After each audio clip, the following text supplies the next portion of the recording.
The scream cuts across the Wyoming basin like a knife through bone, raw, human, desperate. Cole Ransom urges his horse forward and finds hell painted across the prairie. A shattered wagon, supplies bleeding into cracked earth, and a child no older than 5 standing guard over her mother's body with nothing but a stick and eyes gone feral with terror. They said they only needed water, the girl whispers, and Cole knows someone did this on purpose. The woman's lips are cracked white, her pulse threading toward nothing, and the nearest doctor is 2 days' ride through country that kills without mercy. If you want to know whether this mother and daughter survived the frontier and what dark truth is hunting them across state lines, stay with me until the end. And when you do, hit that like button and drop a comment telling me what city you're watching from. I want to see how far this story can travel. The Wyoming sky stretched thin and blue above Cole Ransom's head, the kind of endlessness that made a man feel both free and alone in equal measure. He rode the fence line out of habit more than necessity. Cattle had been moved to higher pasture 2 weeks back, and the wire was sound. But the ranch demanded motion, and motion kept the silence at bay. He'd lived with silence for 3 years now, ever since Sarah died. The gelding's ears flicked forward, and Cole straightened in the saddle. Something wasn't right.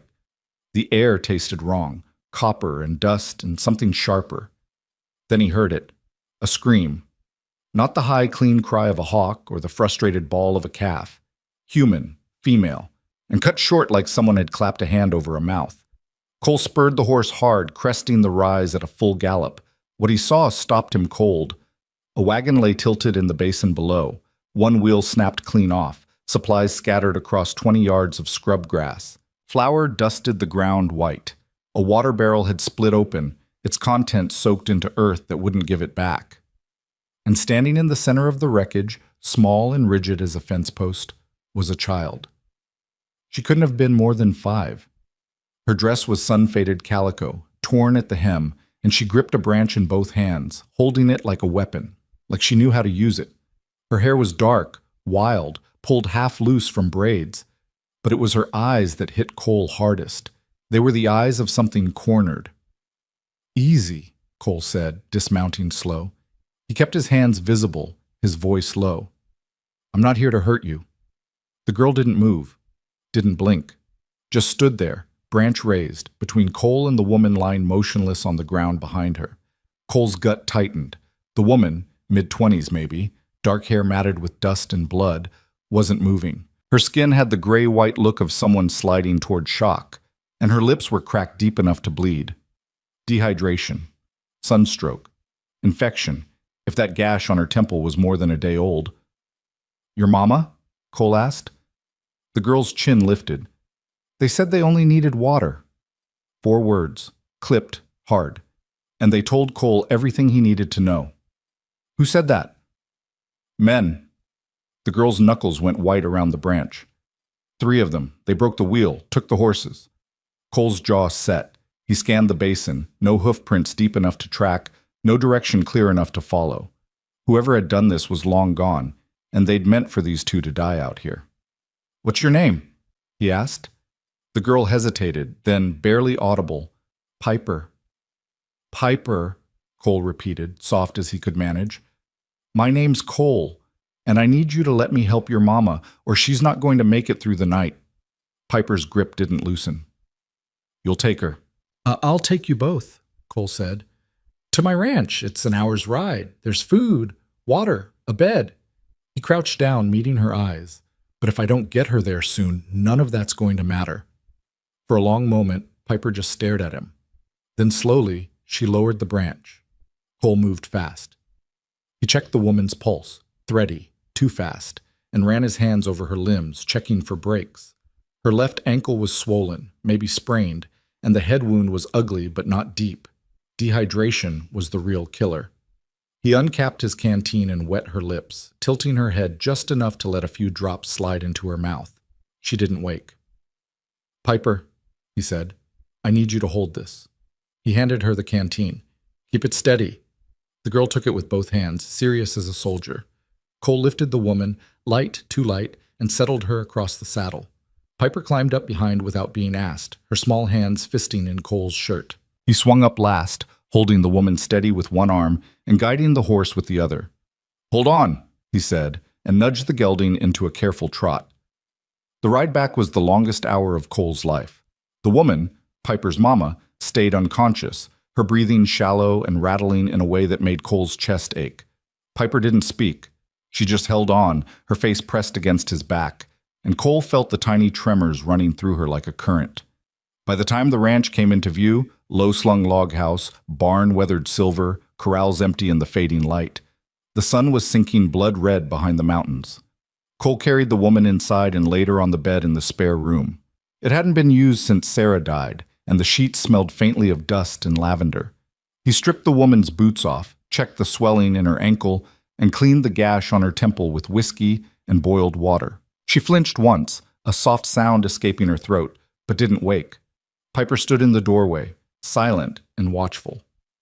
"She's strong," Cole said, more to himself than the girl. "She'll fight." Piper didn't answer. Cole built a fire in the stove and set water to boil. He found bread, butter, cold chicken from yesterday's supper.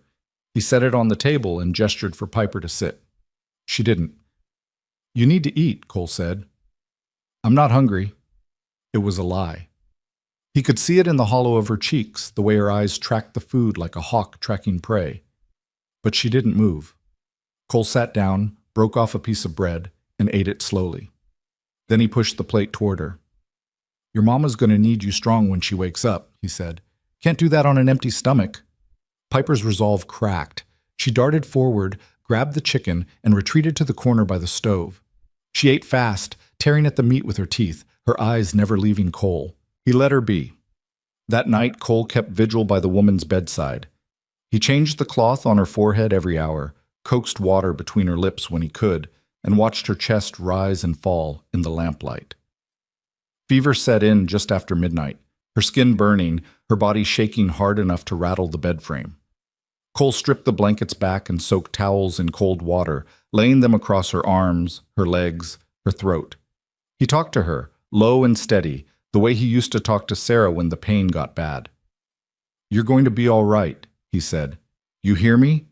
Your girl needs you. You don't get to quit." The woman's eyes moved beneath her lids, rapid and frantic, but she didn't wake. Piper appeared in the doorway some time past 2, her face pale in the shadows. "Is she dying?" the girl asked. Cole looked at her, then back at the woman. "Not if I can help it." Piper climbed onto the foot of the bed and curled up there, small and still, her eyes fixed on her mother's face. Cole didn't have the heart to move her. The fever broke just before dawn. Cole was half asleep in the chair, his head tipped back against the wall, when he heard it, a soft, shuddering breath, different from the ones before. He opened his eyes and found the woman staring at him. Her eyes were dark, clear, and full of questions. "Easy," Cole said. "You're safe." She tried to sit up and gasped, her hand flying to her head. "Don't," Cole said, rising. "You took a bad hit, and you've been burning with fever for 2 days." 2 days? Her voice was rough, barely a whisper. Her gaze darted past him, wild. "Piper! Where's Piper?" "Right here." Cole stepped aside, and the woman's eyes locked onto the small figure curled at the end of the bed. Relief broke across her face like a dam giving way. She reached for Piper, and the girl woke instantly, scrambling forward into her mother's arms. "Mama," Piper said, and the word came out choked. "I'm here, baby. I'm here." The woman held her daughter tight, her eyes squeezed shut, and Cole saw her shoulders shake. He stepped out of the room, giving them space. By the time the woman was strong enough to sit up and take broth, Cole had learned her name, Mara Vale. She'd been a school teacher in a town called Millerton, 200 miles east, widowed 6 months back when her husband, a freight hauler, was killed in what the marshal called a robbery gone wrong. She'd been traveling west to start over, to find work, to give Piper a life that didn't taste like grief. "And the men who broke your wagon?" Cole asked. Mara's face went hard. "I don't know who they were, but they weren't after water." "What were they after?" She looked at him for a long moment, weighing something. Then she said, quiet, "Me." Cole's gut turned to stone. "Why?" "I don't know." Mara's hands twisted in the blanket. But they knew my name, and they knew about Piper. That was when Cole understood. This wasn't random. This was deliberate, and whoever had sent those men wasn't done. Piper didn't speak for 3 days. She ate when Cole set food in front of her, slept curled against Mara's side, and watched everything with those sharp, wary eyes. But she didn't say a word. Then, on the 4th morning, Cole found her in the barn. She was crouched in the straw near the back stall, utterly still, and in her lap was the ranch's youngest barn cat, a scrawny orange tom with a chewed ear and a purr like a rusty hinge. Cole stopped in the doorway, not wanting to spook her. Piper stroked the cat's head, her small fingers careful, deliberate. The cat butted against her palm and purred louder. "His name's Brick," Cole said, soft. Piper looked up. "Why?" "Because he's too stubborn to die." Cole stepped closer, crouching a few feet away. "Found him half frozen in a snowdrift last winter. Figured he wouldn't last the night. But he did." Piper looked down at the cat. "He's strong." "Yeah," Cole said. "He is." Piper was quiet for a moment. Then she said, barely audible, "Mama's strong too." "I know." "Are you going to make us leave?" The question hit Cole like a fist. He looked at this small, fierce girl, this child who'd stood over her mother with a stick and eyes full of fire, and something old and buried shifted in his chest. "No," he said. "You can stay as long as you need." Piper's shoulders loosened, just a fraction. Then she went back to petting the cat. Mara was up and walking by the end of the week, though she still favored her left ankle and tired easy. She insisted on helping, washing dishes, mending a torn shirt, sweeping the kitchen floor, and Cole didn't fight her on it. He recognized the need to be useful, to prove you weren't a burden. He'd felt it himself after Sarah died. They fell into a rhythm. Cole worked the ranch, fixing fence, checking cattle, hauling water. Mara tended the house and kept Piper close. And slowly, the silence that had filled the place for 3 years began to crack. There was the sound of Piper's laughter when Brick chased a grasshopper across the porch, the smell of bread baking in the oven, the soft murmur of Mara reading aloud from an old book of fairy tales, Piper tucked against her side. Cole found himself lingering in the doorway, listening. One evening, Mara caught him. "You don't have to hover," she said, a faint smile tugging at her mouth. "Not hovering," Cole said. "Just making sure you're settled." "We're settled." Mara set the book aside, her expression turning serious. "And we owe you more than we can ever repay." "You don't owe me anything." "Cole." She said his name like a reprimand, gentle but firm. "You saved our lives. Don't pretend that's nothing." Cole looked at her, this woman who'd fought fever and fear and still held her head high, and felt something he hadn't felt in years. Hope. "You'd have done the same," he said. Mara's smile turned sad. "Not everyone would." The rider came on a Tuesday. Cole was shoeing a horse in the barn when he heard the hoofbeats, steady, deliberate, the gait of someone who wasn't in a hurry. He set the hoof down and stepped into the yard, his hand resting on the knife at his belt out of habit. The man who dismounted was tall, lean, dressed in a wool suit that had no business on a working ranch. He carried a leather satchel and wore spectacles that caught the light like coins. "Mr. Ransom?" the man said, his voice smooth and careful. "That's right." "My name is Gideon Sloan. I'm an attorney from Harbor City." He offered a hand and Cole shook it, briefly. "I'm here on behalf of a client regarding a Mrs. Mara Vale and her daughter, Piper." Cole's blood went cold. "What about them?" Sloan smiled and it didn't reach his eyes. "My client is Mrs. Eleanor Hastings, Piper's maternal grandmother. She's been searching for her daughter and granddaughter since the tragic death of Mr. Daniel Vale 6 months ago. She's quite concerned for their welfare." "They're fine," Cole said, flat. "I'm glad to hear it." Sloan adjusted his spectacles.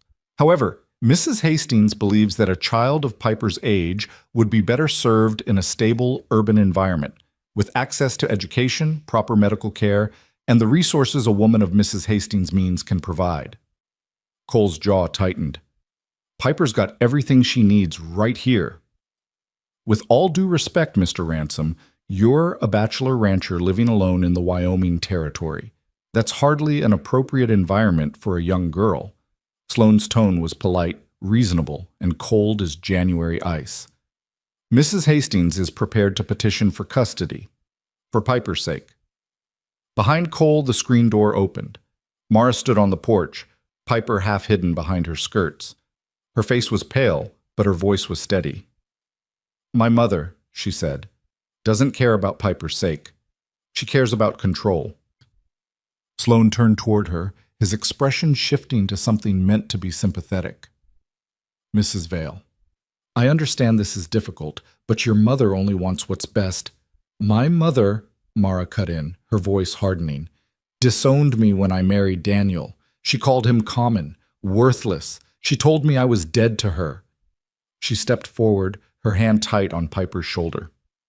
"She didn't want anything to do with us then, and she doesn't get to take my daughter now." Sloane's smile thinned. Mrs. Hastings is willing to overlook past grievances in the interest of her granddaughter's well-being. "Tell Mrs. Hastings," Mara said, each word deliberate, "that she can go to hell." Sloane's expression didn't change, but something cold flickered behind his eyes. He reached into his satchel and withdrew a folded document, offering it to Mara. "This is a formal notice of intent to file for custody," he said. "You'll be expected to appear before a judge in Redstone within 30 days. I suggest you retain legal counsel." Mara took the paper, her hand shaking. Sloane tipped his hat, climbed back into the saddle, and rode off without another word.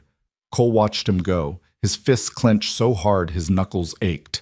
When the dust settled, Mara sank onto the porch step, the notice crumpled in her hand. Piper pressed against her side, silent and pale. "She can't take her," Mara whispered. "She can't." Cole crouched in front of her, meeting her eyes. "She won't," he said. Mara looked at him, desperate and fragile and fierce all at once. "How do you know?" "Because I won't let her." And in that moment, Cole Ransom made a promise he intended to keep, no matter what it cost. That night, sleep didn't come. Cole sat at the kitchen table, the custody notice spread flat in the lamplight, reading the same lines over and over until the words blurred.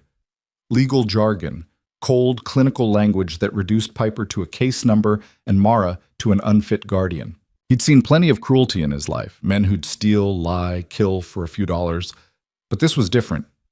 This was cruelty dressed up in respectability, signed and sealed and delivered like it was righteous. The floorboards creaked behind him. Mara stood in the doorway, wrapped in one of Sarah's old shawls. Her hair was loose, her feet bare, and her eyes were shadowed with exhaustion. "Can't sleep either?" she asked.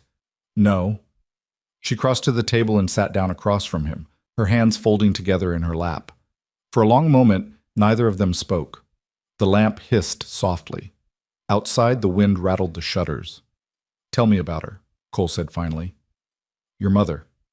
Mara's mouth tightened. "What do you want to know?" "Why she'd do this?" Mara looked down at her hands. "Eleanor Hastings doesn't do anything without a reason, and the reason is never kindness." She paused, choosing her words carefully. "My father was a shipping magnate, wealthy, powerful. When he died, my mother inherited everything, the business, the estate, the reputation. She built her life around control. Who she knew, who owed her favors, who she could manipulate. And you didn't fit," Cole said. "No." Mara's voice went soft, distant. "I wanted to teach. I wanted to marry for love, not advantage. So I did. I met Daniel at a church social. He was kind, hardworking, honest. Everything my mother despised." She looked up, meeting Cole's eyes. "She told me if I married him, I was no longer her daughter. So I chose him. And I never looked back. Until now." Mara's jaw clenched. She didn't care about me when I was struggling to make ends meet after Daniel died. Didn't care when Piper and I were living in a boarding house with one room and no heat. But now she wants custody? She shook her head, bitter. There's something else, something she's not saying. Cole believed her. He'd seen the lawyer's face, the cold calculation behind the polite words. This wasn't about a grandmother's love. This was a transaction. "We'll fight her," he said. Mara's expression cracked, just for a second. "With what?" I don't have money for a lawyer. I don't have... Her voice broke, and she pressed a hand to her mouth, her shoulders shaking. Cole rose, moved around the table, and crouched beside her chair. He didn't touch her, didn't know if he had the right, but he stayed close. "You've got me," he said, quiet and steady. "And I'm not letting her take Piper. I don't care what it costs." Mara looked at him, tears streaking her face, and something raw passed between them, gratitude, desperation, and something deeper that neither of them had words for.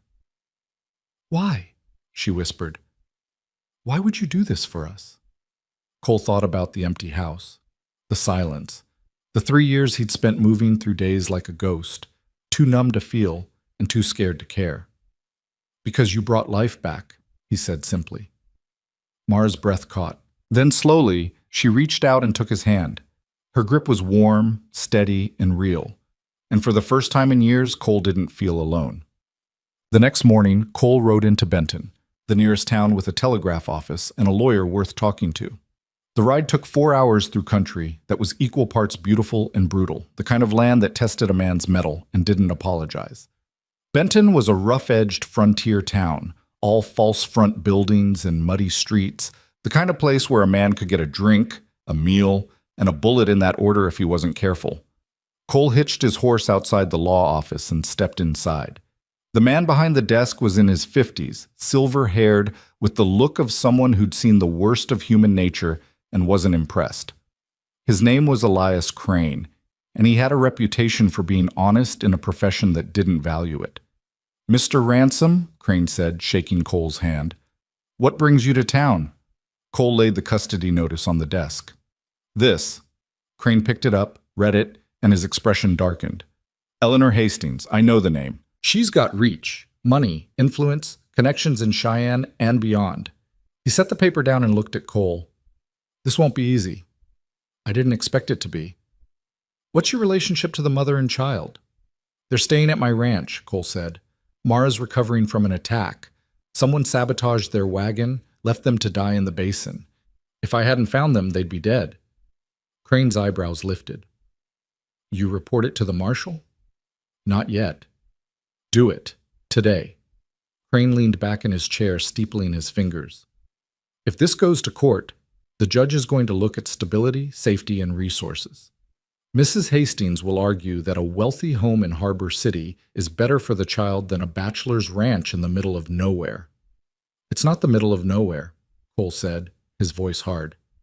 "It's a working ranch. Clean. Safe. Piper's happy there." "I believe you, but you're going to have to prove it." Crane paused. "There's one way to make this case stronger." "How?" "Marry the mother." Cole went still. Crane continued, matter of fact. "A married couple with stable income and a home is a lot harder to argue against than a single woman with no resources and a bachelor offering charity. It removes the question of propriety, makes you a legal guardian, gives you standing in court." "That's..." Cole stopped, the words tangling in his throat. "Practical," Crane finished. "I'm not saying it's romantic. I'm saying it's effective." He met Cole's eyes. "But it only works if both of you are willing. A marriage of convenience is still a marriage. And if the judge gets even a whiff that it's a sham, you'll lose." Cole's mind raced. Marriage. He hadn't even considered it, not since Sarah. The thought of standing in front of a preacher again, saying those vows, felt like opening a wound that had barely healed. But then he thought of Piper, of Mara, of the way the ranch had stopped feeling like a tomb. "I'll talk to her," he said. Crane nodded. "Do it soon. We've got less than 30 days, and I need time to build a case." Cole made one more stop before leaving town, the marshal's office. Marshal Tom Grady was a broad-shouldered man with a handlebar mustache and the kind of eyes that had seen too much and remembered all of it. He listened to Cole's account of the wagon attack without interrupting, his expression growing grimmer with every detail. "3 men, Grady repeated. "Knew her name. Knew about the girl." "That's what she said." Grady leaned back in his chair, his jaw working. "I'll send word to the neighboring counties, see if anyone's reported similar incidents. But without descriptions, without tracks..." He shook his head. "It's a long shot." "I know." Cole stood. "But I wanted it on record." "Smart." Grady walked him to the door. You watch yourself, Ransom. If someone's targeting that woman, they might not stop just because she's at your place. Cole's hand drifted to the revolver at his hip. Let them try. By the time Cole rode back to the ranch, the sun was sinking low, painting the sky in shades of burnt orange and deep violet. He found Mara in the kitchen, kneading bread dough with flour dusted across her hands and forearms. Piper sat at the table, carefully copying letters onto a slate. Mara looked up when Cole entered, her expression hopeful and anxious all at once. What did the lawyer say? Cole pulled off his hat and set it on the peg by the door. He said we've got a fight ahead, but he thinks we can win. How? Cole hesitated. Then he said, as straightforward as he could manage, he thinks we should get married. The room went silent. Piper's chalk stopped mid-letter. Mara's hands stilled in the dough, her eyes widening. Married, she repeated, her voice faint. It's practical, Cole said quickly, repeating Crane's words like a shield. A married couple has a stronger case than a single woman and a bachelor offering charity. It gives us standing, makes me a legal guardian, removes any question of... He stopped, searching for the right word. Propriety. Mara stared at him, her face unreadable. Then she looked down at her hands, at the dough clinging to her fingers. You're asking me to marry you, she said slowly, so we can keep my daughter. Yes. Not because you... She stopped, her cheeks flushing. Not for any other reason. Cole's chest tightened. I'm asking because it's the right move, the smart move, and because I meant what I said. I'm not letting her take Piper. Mara was quiet for a long time. Piper watched them both, her eyes wide and solemn. Finally, Mara lifted her head. If I say yes, she said, her voice steady now, it's a real marriage. On paper, in court, in front of anyone who asks. She paused. But not in practice. Not unless... She faltered, then pushed forward. Not unless we both decide otherwise. Someday. Cole nodded, relief and something else flooding through him. Agreed. Mara wiped her hands on her apron, leaving streaks of flour, and extended one toward him. Then yes, I'll marry you, Cole Ransom. Cole took her hand, still dusted with flour, still warm from the dough, and shook it. Piper's voice cut through the moment, small and clear. Does that mean Cole's going to be my papa? Mara's breath hitched. She looked at Cole, a question in her eyes. Cole crouched down so he was level with Piper. If that's all right with you? Piper considered this gravely, then she nodded. Okay, but only if Brick can come inside when it snows. Cole's mouth twitched. Deal. Yet, they were married 3 days later in the Benton church, with Elias Crane and the preacher's wife as witnesses. Mara wore a simple blue dress she'd mended herself, and Cole wore his cleanest shirt and the suit jacket he'd packed away after Sarah's funeral. Piper stood between them, holding a bouquet of wildflowers she'd picked that morning. The ceremony was brief. The preacher's words washed over Cole like water, familiar, distant, surreal. When it came time to say, I do, his voice came out steady, even though his hands weren't. Mara's voice was strong. They didn't kiss. Cole offered his arm, and Mara took it, and they walked out of the church as husband and wife in name, if not in truth. Afterward, they signed the marriage certificate in Crane's office. The lawyer witnessed it, stamped it, and filed it with the county clerk. Congratulations, Crane said, though his tone was more businesslike than celebratory. Now we build the rest of the case. I'll need character references, financial records, anything that shows stability and competence. You'll have it, Cole said.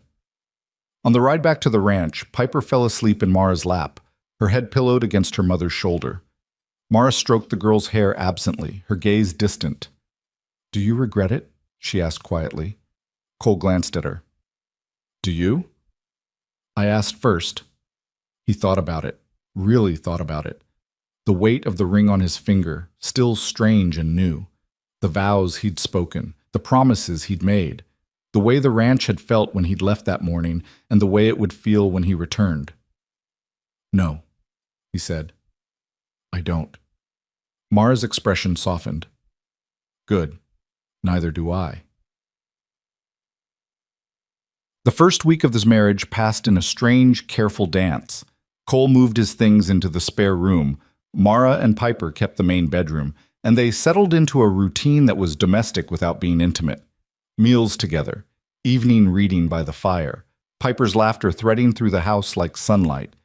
But there were moments, fleeting, fragile, when Cole caught Mara watching him with something that looked like longing, or when their hands brushed reaching for the same dish, and neither of them pulled away as quickly as they should have. They didn't talk about it. Then, on the 8th day, Cole rode into Benton for supplies. He took his time, picking up flour, coffee, nails, a new bridle for the gelding. He stopped by Crane's office to drop off the financial records. He shared a drink with Marshal Grady and listened to the man grumble about cattle rustlers and claim jumpers. It was late afternoon when Cole started back. The sky was clear, the air cool and sharp with the promise of autumn. Cole let the horse set its own pace, his mind turning over the week's work, the upcoming court date, the 100 small tasks that filled a rancher's life. Then, halfway home, his instincts prickled. He reined in, scanning the horizon. Nothing. Just miles of open country, the grass rippling in the wind. But the feeling didn't leave, a crawling awareness at the back of his neck, the kind that had kept him alive through range wars and bitter winters. Something was wrong. Cole spurred the horse hard, racing across the basin toward the ranch. His heart pounded in time with the hoofbeats, faster and faster as the buildings came into view. The corral gate was open. The chickens were scattered across the yard, squawking and panicked. And the front door, always latched, always secure, hung ajar. Cole was off the horse before it stopped moving. He drew his revolver and went in low and fast, his mind cold and sharp. The kitchen was empty, the parlor too. Then he heard it, a muffled sound from the back of the house, a man's voice, low and threatening. Cole moved silent as a shadow, every muscle coiled tight. He reached the bedroom doorway and froze. 2 men stood inside. One held Mara by the arm, a knife pressed to her throat. The other had Piper, the girl struggling, kicking, her mouth covered by a dirty hand. And in the corner, a 3rd man rifled through the trunk at the foot of the bed, tossing clothes and belongings onto the floor. Cole's vision narrowed, his pulse slowed, and something old and dark and deadly rose up inside him like a flood. "Let them go," he said, his voice flat and cold. The man holding Mara turned, his eyes widening. The knife pressed harder, and a thin line of blood appeared on Mara's throat. "Back off," the man snarled, "or I cut her." Cole didn't back off. He raised the revolver, his hand steady as stone. "You've got 3 seconds," Cole said. "Then I put a bullet in your skull." "You won't risk it," Cole fired. The shot cracked through the room like thunder. The man holding Piper dropped instantly, a hole punched clean through his shoulder. He hit the floor screaming, and Piper scrambled away, her eyes wild. The man with the knife jerked, his grip loosening on Mara. She twisted, drove her elbow into his ribs, and broke free. Cole moved. He crossed the room in 2 strides and slammed the butt of the revolver into the man's temple. The man crumpled. The 3rd man lunged, pulling a pistol from his belt, and Cole kicked it out of his hand, grabbed him by the collar, and threw him against the wall hard enough to crack plaster. "Stay down," Cole growled. The man stayed down. Cole turned, his chest heaving, and found Mara and Piper huddled together by the bed. Mara's hand was pressed to her throat, blood seeping between her fingers. Piper's face was white, her eyes locked on Cole like he was something out of a nightmare. For a long moment, no one moved. Then Mara whispered, "Cole?" He dropped the gun and crossed to them, his hands shaking now, adrenaline crashing through him like a wave. "Are you hurt? Is she—" "We're okay," Mara said, her voice trembling. "We're okay." Cole reached for the cloth on the washstand and pressed it gently to Mara's throat. The cut was shallow, painful, but not deep. She winced, but didn't pull away. Behind them, the man Cole had shot groaned, clutching his shoulder. The other 2 were unconscious, or close to it. "Piper," Cole said, his voice rough. "Go to the kitchen. Don't come back until I say." Piper hesitated, then nodded and ran. Cole hauled the 3 men outside, tied them to the corral fence with rope meant for cattle, and rode hard for Benton to fetch the marshal. By the time he returned with Grady and 2 deputies, the sun had set, and the ranch was dark except for the lamp burning in the kitchen window. Mara was waiting for him on the porch. E- Later, after the marshal had taken the men into custody and promised to send word once they talked, Cole sat at the kitchen table with his head in his hands. Mara stood by the stove, a bandage wrapped around her throat, her expression unreadable. "You scared her," she said quietly. Cole's head snapped up. "I saved her." "I know." Mara's voice was soft but firm. "But you scared her. She's never seen anyone move like that, fight like that." Cole looked away, shame and anger twisting in his gut. "I didn't have a choice." "I'm not saying you did." Mara crossed to the table and sat down across from him. "I'm saying you need to talk to her, so she understands." "Understands what?" Mara met his eyes. "That you're still the man who saved us, not the man who hurt them." Cole's throat tightened. "What if I can't promise her that?" Mara reached across the table and took his hand, her grip fierce and steady. "Then promise her you'll try." Sobbed. That night, Cole knocked softly on Piper's door. She was curled in bed, Brick the cat tucked against her chest, her eyes open and watchful in the dark. "Can I come in?" Cole asked. Piper nodded. Cole sat on the edge of the bed, his hands resting on his knees. For a long moment, he didn't know what to say. "I'm sorry I scared you," he said finally. Piper didn't answer. "I did what I had to do to keep you and your mama safe," Cole continued. "But I know it was hard to see." Piper's voice was small, uncertain. "Are you a bad man?" Cole's chest ached. "I don't know, maybe. Sometimes." He paused, choosing his words carefully. "But I'm trying to be good. For you. For your mama."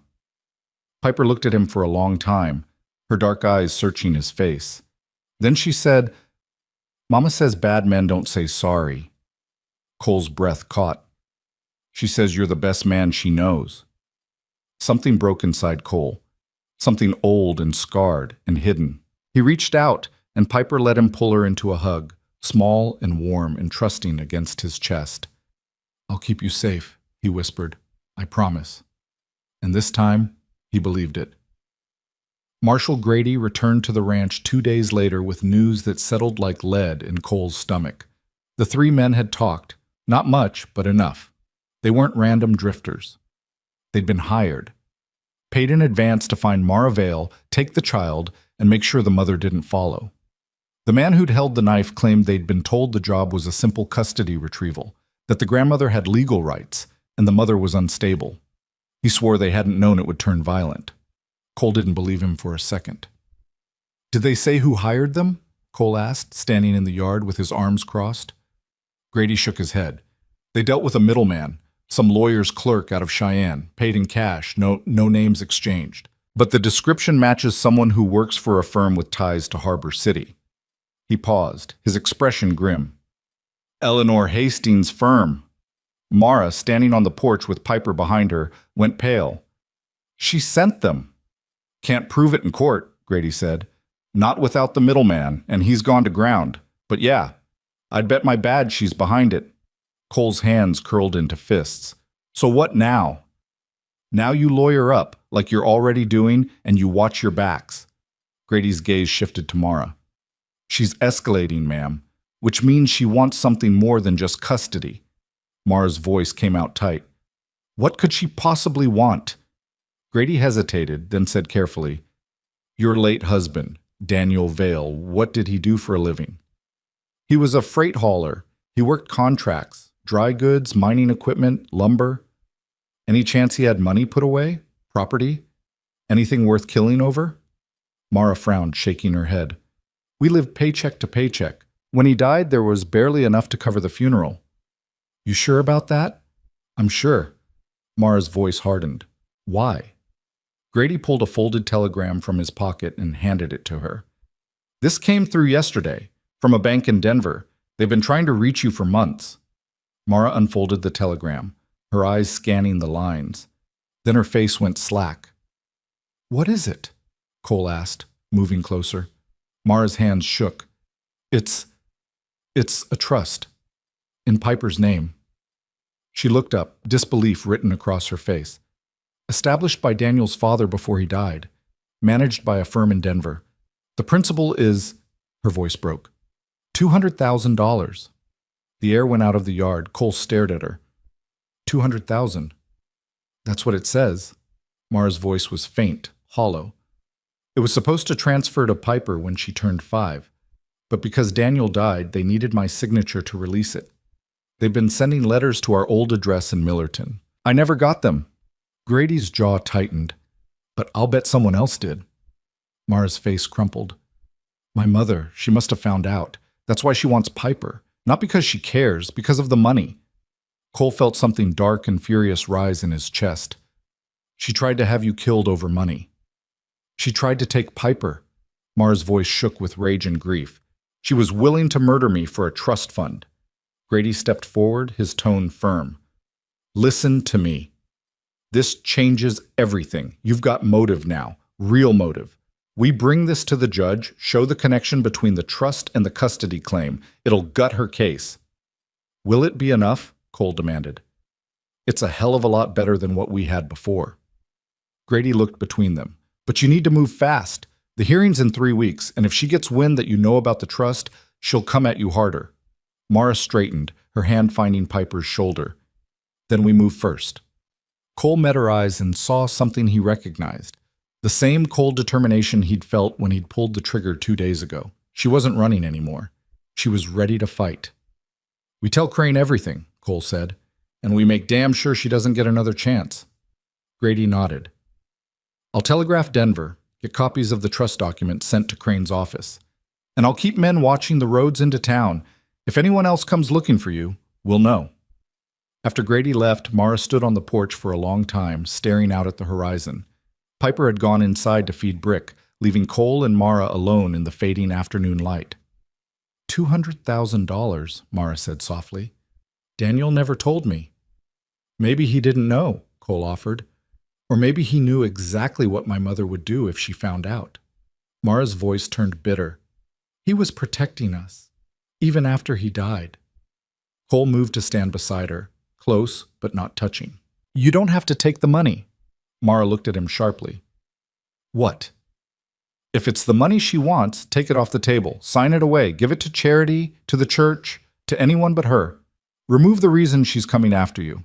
Mara stared at him like he'd grown a second head. That's Piper's future, her education, her security. Piper's future is being alive, Cole said, his voice hard. And as long as that money exists, your mother's going to keep coming. You think one court case is going to stop her? She'll appeal. She'll file motions. She'll hire more men. He turned to face her fully. But if the money's gone, she's got no reason to fight. Mara's breath came fast, her eyes searching his face. You'd really ask me to give up $200,000. I'm asking you to choose your daughter over money you never had. For a long moment, Mara said nothing. Then slowly she nodded. You're right. If it comes down to it, if that's what it takes to keep her safe, I'll do it. Cole felt something settle in his chest, solid and sure. Then we'll make sure the judge knows that you're willing to walk away from a fortune to protect your child. And if my mother still fights? Cole's jaw set. Then we fight harder. That night, after Piper had fallen asleep and the house had gone quiet, Mara found Cole in the barn. He was mending tack by lantern light, his hands moving with the kind of steady focus that came from years of solitary work. Can I ask you something? Mara said from the doorway. Cole looked up. Always. She stepped inside, wrapping her arms around herself against the night chill. That day, when those men came, you moved like, she struggled for the words, like you'd done it before. Cole's hand stilled on the leather. He'd known this conversation was coming, had dreaded it. I have, he said quietly. Mara waited, patient and still. Cole set the tack aside and leaned back against the workbench, his gaze distant. Before I settled here, I rode with a cattle outfit down in Texas. Big operation. We moved herds from the Brazos to the railheads in Kansas. Dangerous work. Rustlers, claim jumpers, men who'd kill you for your horse. He paused, the memories pressing close. I was young, fast, good with a gun, and I didn't hesitate. How many men? Mara asked, her voice soft. Does it matter? It does to me. Cole met her eyes. 7. That I know of. Maybe more. His throat tightened. I told myself it was self-defense, that they drew first, that I didn't have a choice, and most of the time that was true. But there were moments when He stopped, the words catching, when I wanted it, when pulling the trigger felt right. Mara didn't flinch, didn't pull away. She just watched him with those steady, unflinching eyes. After the last time, Cole continued, I quit. Came north. Found this land, built the ranch. Married Sarah. His voice roughened. I thought I could bury it. Thought if I lived quiet and worked hard, I could be someone different. And then we showed up, Mara said. And then you showed up. Cole's hands clenched. And the first time someone threatened you, it all came back, like it had been waiting, like I'd just been pretending. Mara crossed the barn floor and stood in front of him, close enough that he could see the lamplight reflected in her eyes. Do you regret it? She asked. Saving us? No. Do you regret who you had to be to do it? Cole thought about the weight of the revolver in his hand, the cold clarity that had come over him, the way his body had moved without thought, driven by instinct and old, brutal knowledge. I regret that Piper had to see it, he said. But no, I don't regret keeping you alive. Mara reached out and took his hand, her fingers threading through his. My mother sent those men to kill me and take my daughter. You stopped them. That doesn't make you a monster, Cole. That makes you the reason we're still breathing. Doesn't change what I am. No, Mara said, her voice firm. But what you are is a man who's trying, a man who feels guilt, a man who came back to check on us even when everything in him must have been screaming to run. She squeezed his hand. Monsters don't do that. Monsters don't build homes and keep promises and sit up all night with a sick woman because she matters. Cole's chest ached. You don't know me, Mara. I know enough. She stepped closer, her voice dropping to something raw and honest. I know you've got darkness in you. I know you've done things that haunt you, but I also know that when it mattered, when we needed someone to stand between us and the worst kind of evil, you didn't hesitate, and that's the man I married. The words hung between them, heavy with meaning. Cole looked down at their joined hands, then back up at Mara's face. This woman who'd faced down fever, violence, and her own mother's cruelty without breaking. This woman who saw him clearly and still chose to stand beside him. I'm not good at this, he said quietly, at letting people in. Neither am I. Mara's mouth curved, sad and wry. But maybe we can figure it out together. For a long moment, they stood there in the lamplight, the barn creaking softly around them, the night vast and silent beyond the walls. Then Cole lifted his free hand and brushed his thumb across Mara's cheek, gentle and tentative, like he was afraid she'd vanish if he pressed too hard. Mara's breath caught, but she didn't pull away. I'm scared, Cole admitted, the words tearing out of him.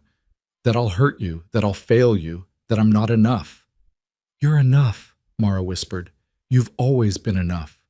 And then, slowly, achingly slowly, she rose on her toes and pressed her lips to his. The kiss was soft, searching, fragile as new ice. Cole froze, his heart hammering against his ribs, every instinct screaming that he didn't deserve this, didn't deserve her.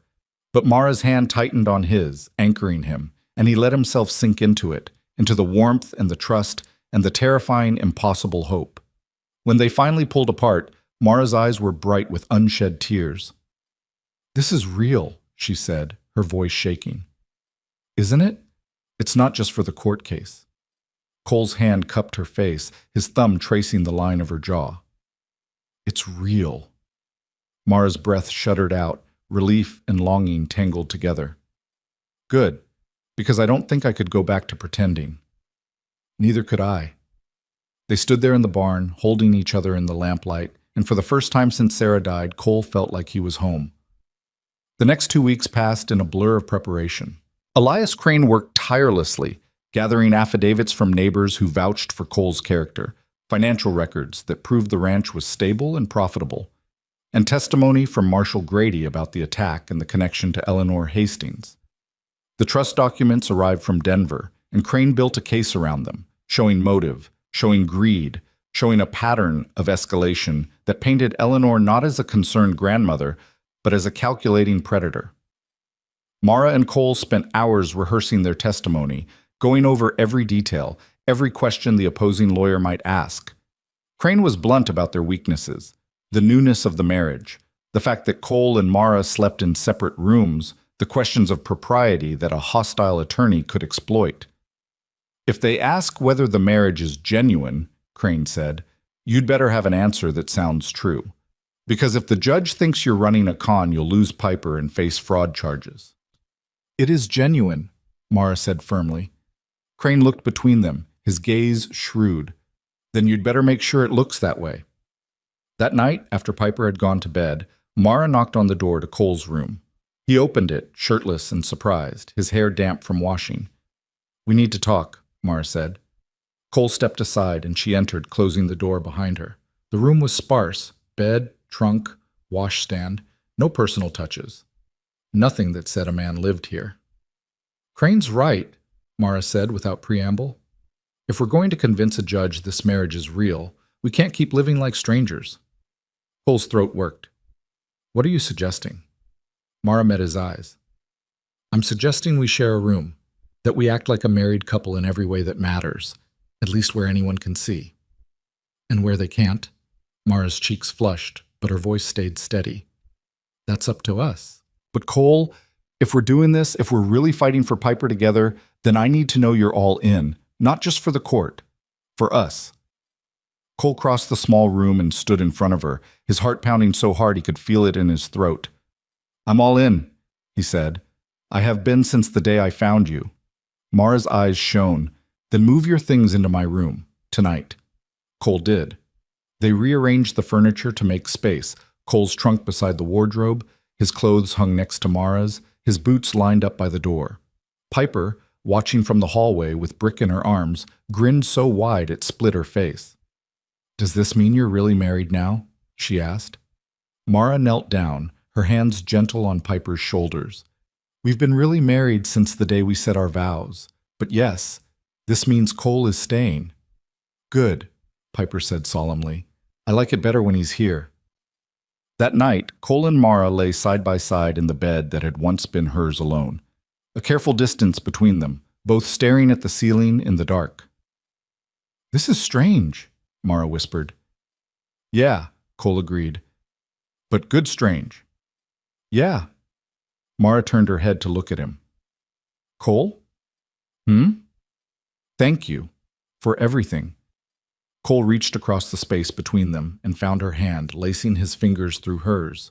You don't have to thank me, he said. This is where I want to be. Mara's grip tightened, and they fell asleep like that, hands clasped, hearts guarded, but opening, two broken people learning to be whole. 3 days before the hearing, a telegram arrived. Cole was in the barn when Mara came running, her face white, the paper clutched in her hand. What is it? Cole demanded, dropping the shovel and crossing to her. Mara's voice shook. It's from Crane.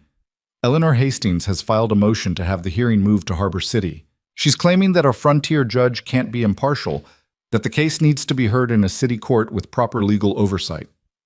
Cole's blood went cold. Can she do that? Crane says the judge in Redstone denied it, but she's appealing, and if the appeal goes through... Mara's voice broke. We'd have to travel to Harbor City, on her territory, with her lawyers, her money, her influence. Cole's jaw set. Then we make sure the appeal doesn't go through. How? We show up in Redstone ready to fight. We put everything on the table, the trust, the attacks, the fact that she's willing to kill for money. We make it so clear, so undeniable, that no judge in their right mind would hand Piper over. Mara nodded, her fear hardening into resolve. And if that's not enough? Cole pulled her close, his arms wrapping around her, solid and sure. Then we disappear. Take Piper and run so far Eleanor Hastings never finds us. Mara pulled back, her eyes wide. You do that? Give up the ranch? Everything you've built? In a heartbeat, Cole said, and meant it. You and Piper. You're what matters. Not land, not legacy. You. Mara's face crumpled, and she buried her head against his chest, her shoulders shaking.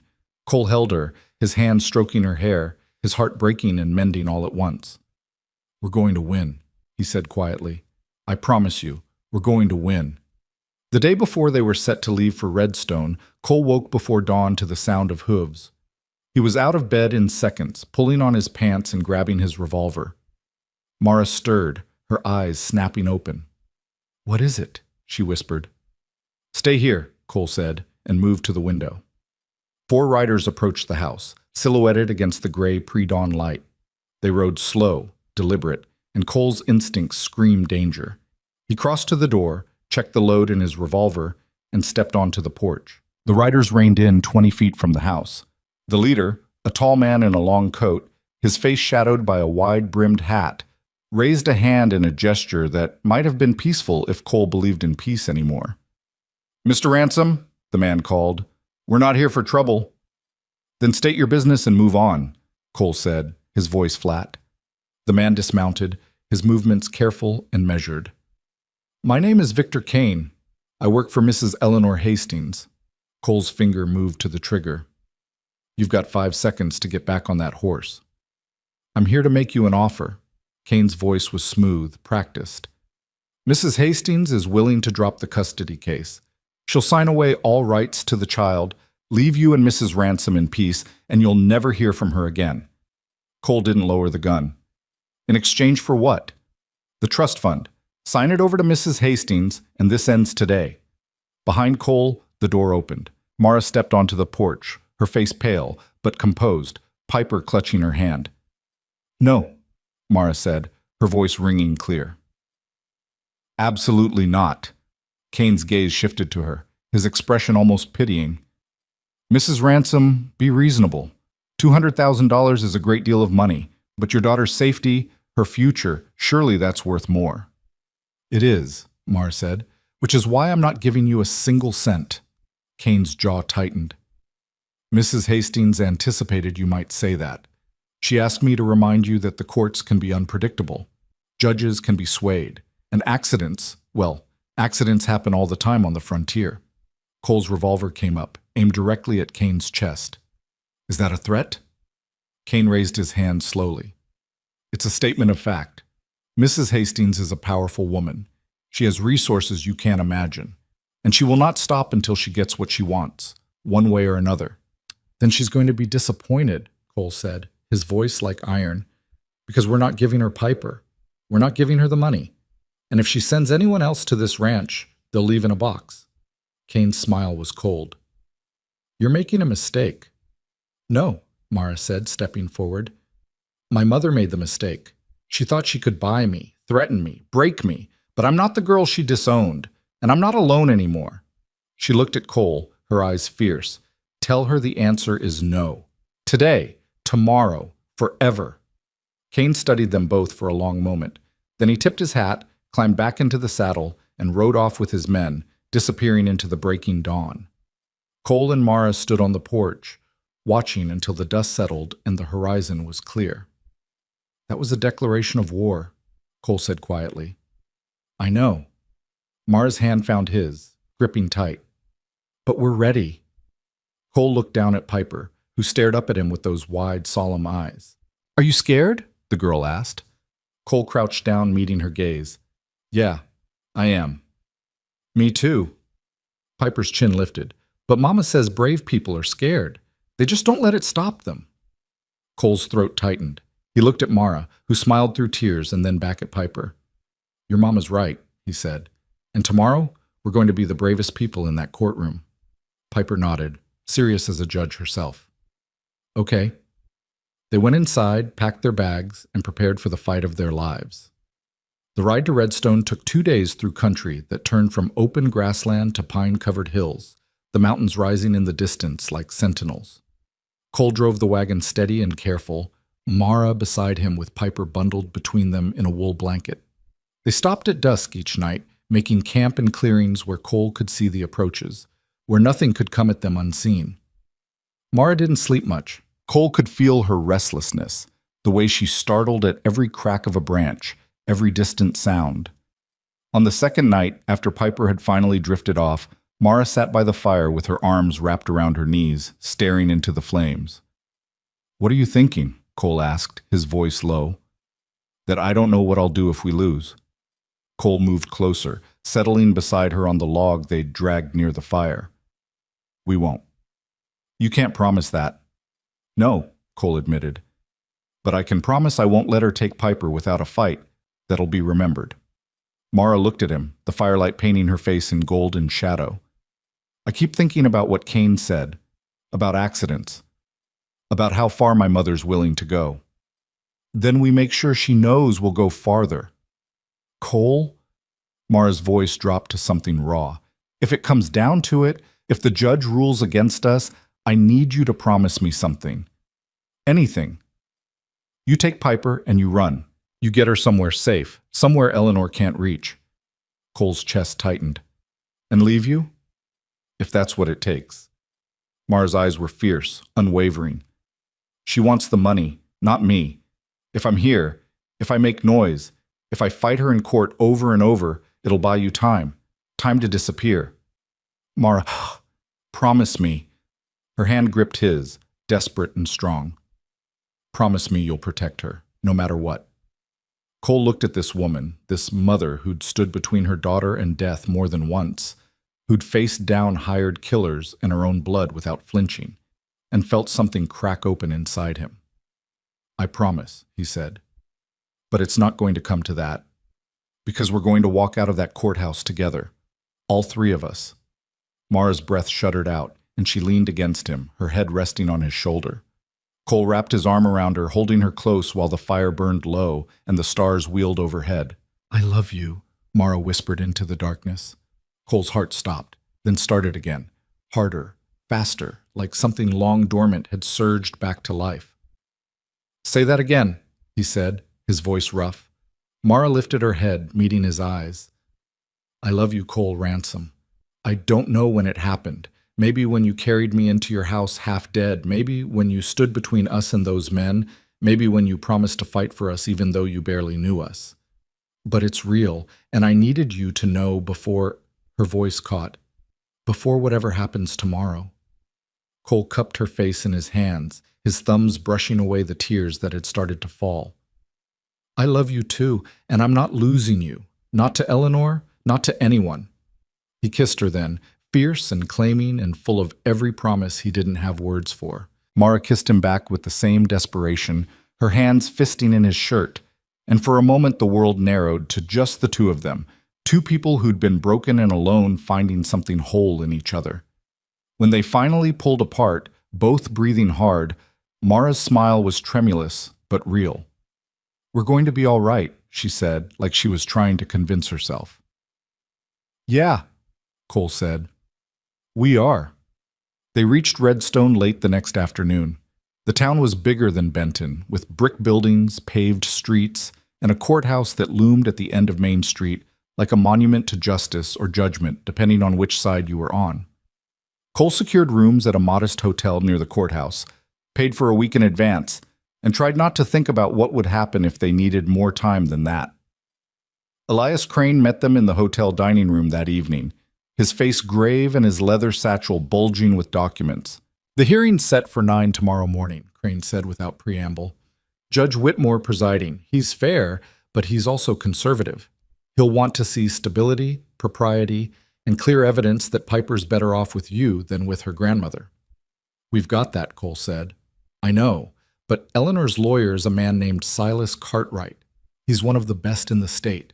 Expensive, ruthless, and very good at making juries and judges see things his way. Crane pulled a stack of papers from his satchel. He's going to argue that a wealthy, established home in Harbor City with access to the finest schools and medical care is objectively better for a child than a frontier ranch. He's going to question the legitimacy of your marriage, and he's going to paint Mara as a woman who married for convenience, and Cole as a man with a violent past. Mara's face hardened. Let him try. He will. And he'll have ammunition. Crane's gaze shifted to Cole. I got the records from Texas, the cattle outfit you rode with, the men you killed. Cole's stomach dropped. How? Cartwright's been digging. He's got affidavits from men who worked with you, witnesses who will testify that you were known as a gunfighter, that you had a reputation. That was 15 years ago, Cole said, his voice tight. Doesn't matter. He's going to use it to argue that you're dangerous, that Piper's not safe with you. Mara's hand found Cole's under the table, squeezing hard. Then we tell the truth, that Cole used those skills to save us, that without him Piper and I would be dead. We will, Crane said, but be prepared. It's going to get ugly. That night, Cole couldn't sleep. He stood at the window of their hotel room, watching the empty street below, his mind churning through every possible outcome, every argument, every way this could go wrong. Behind him, Mara stirred in the bed. "Come back," she said softly. Cole turned. She was propped up on one elbow, her hair loose around her shoulders, her eyes dark and worried in the lamplight. "I keep thinking about what Crane said," Cole admitted, "about them using my past against us. Your past is part of what saved us. Maybe, but to a judge who's never been shot at, who's never had to choose between killing or being killed, it just looks like violence, like I'm someone who should be locked up, not raising a child." Mara sat up fully, the blanket pooling around her waist. "Cole, look at me." He did. "You are not the man you were 15 years ago," she said. "You're not even the man you were 3 months ago. You're someone who saved 2 strangers, who opened your home, who married me to protect my daughter. That's who the judge needs to see, not some ghost from Texas. And if that's not enough," Mara's expression turned fierce, "then we make it enough. Together." Cole crossed to the bed and sat beside her, his hand finding hers. "I'm scared, Mara. Not of the judge, not of Eleanor, but of failing you. You won't. You don't know that." "Yes," Mara said, her voice breaking. "I do. Because you've never failed us yet. Not once. Not when I was dying of fever. Not when those men came. Not when you had every reason to turn us away and you chose to stay. You don't know how to fail us, Cole. It's not in you." Cole's throat closed up.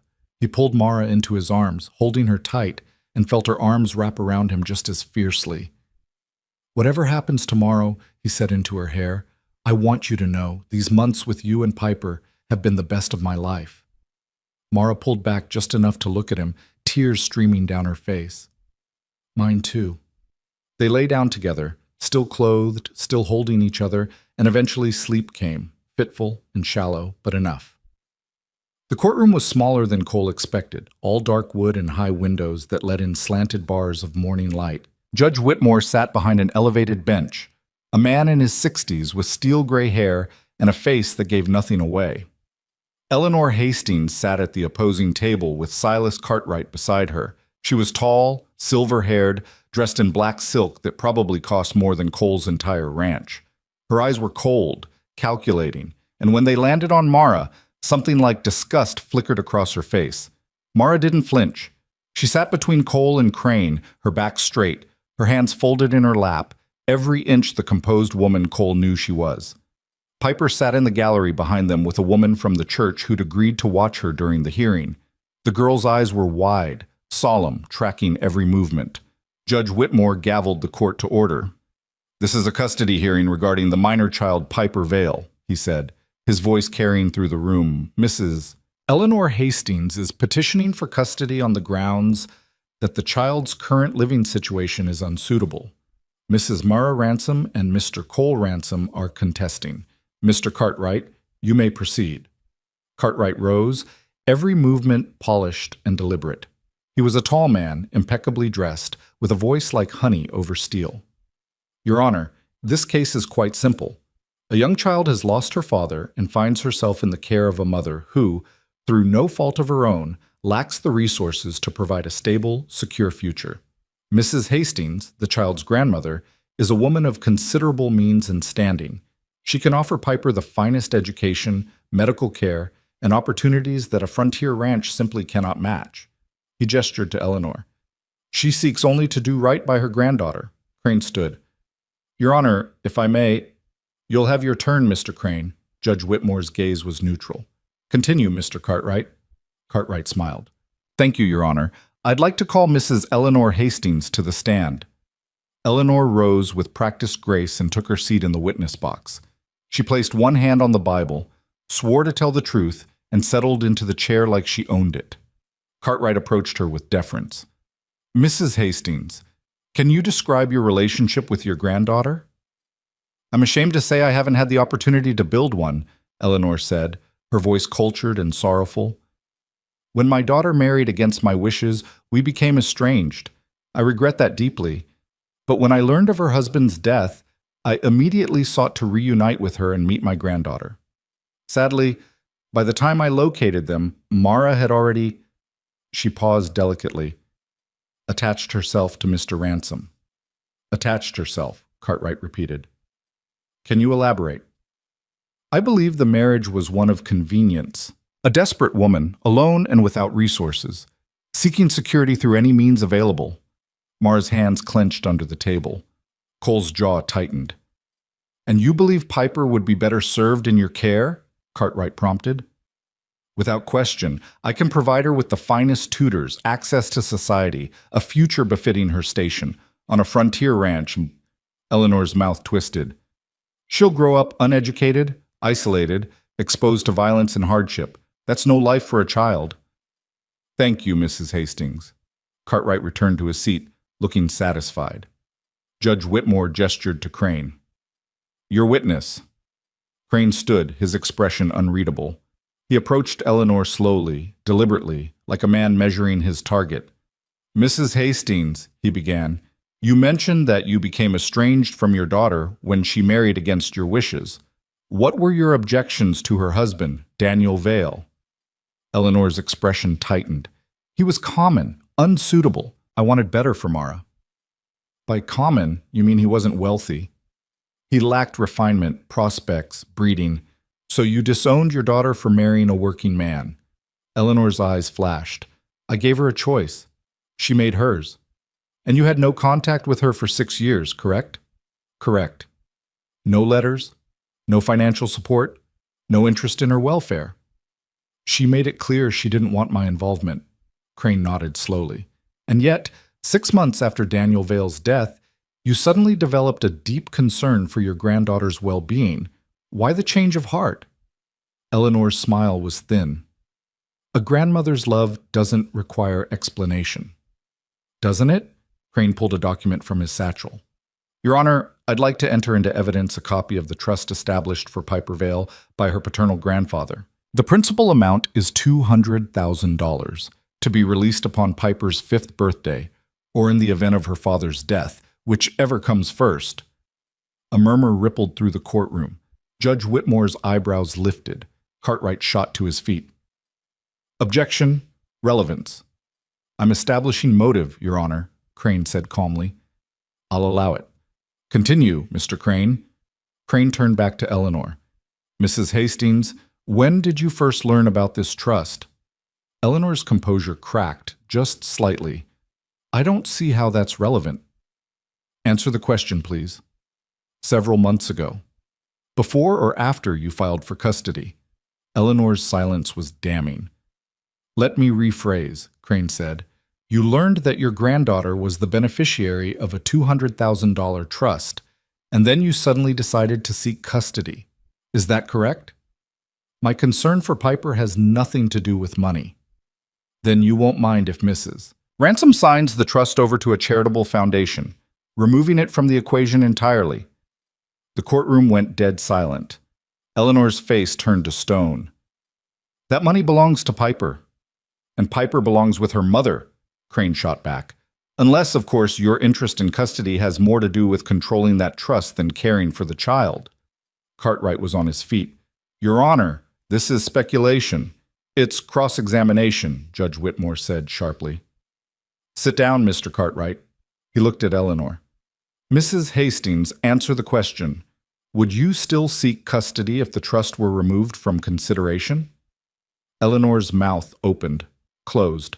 Her eyes darted to Cartwright, who gave a barely perceptible shake of his head. She stopped.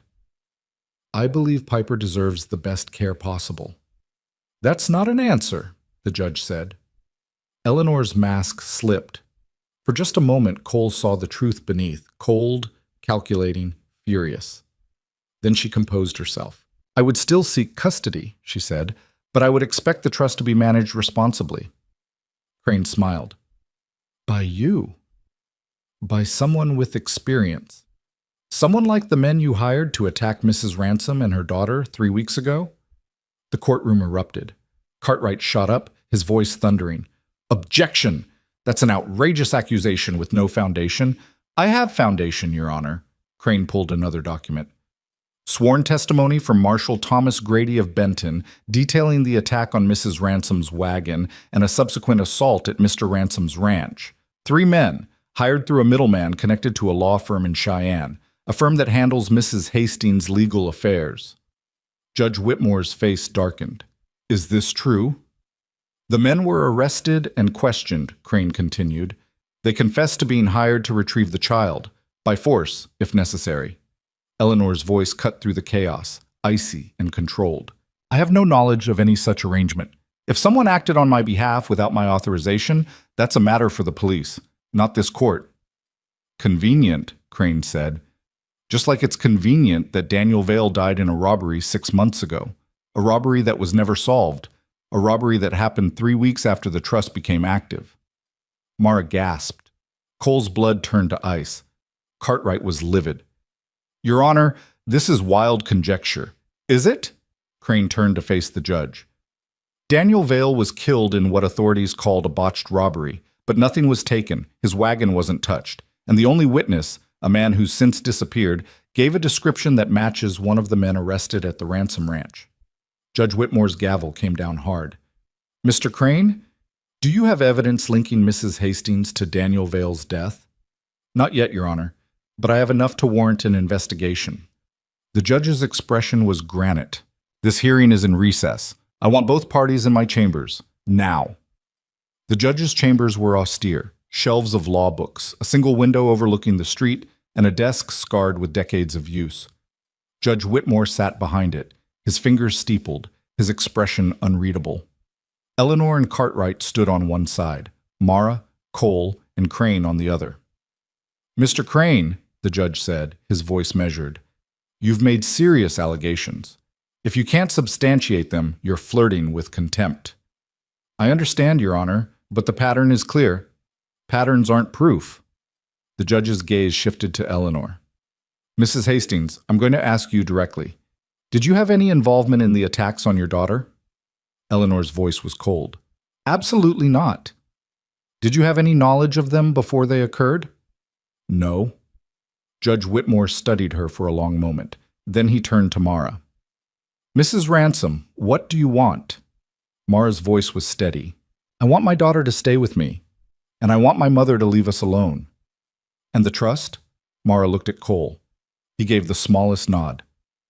I'll sign it away, Mara said. Every cent. To a children's hospital, an orphanage. I don't care, as long as my daughter is safe. Eleanor's composure finally shattered. You'd throw away her future out of spite. Out of love, Mara cut in, her voice ringing. Something you've never understood. Judge Whitmore raised a hand. Enough. He looked at Crane. If Mrs. Ransom is willing to relinquish the trust, does that satisfy your client? Only if Mrs. Hastings withdraws her petition and agrees to stay away from the family. Cartwright started to speak, but Eleanor silenced him with a look. Her eyes locked on Mara, cold and venomous. You'll regret this, Eleanor said quietly. I already regret you, Mara replied. Judge Whitmore's gavel came down on his desk. We're done here. I'll issue a ruling by end of day. He looked at Eleanor. And Mrs. Hastings, if I find even a shred of evidence connecting you to those attacks, I'll see you charged. Are we clear? Eleanor's smile was brittle. Perfectly. They filed out of the chambers. Cole kept his hand on Mara's back, steady and grounding.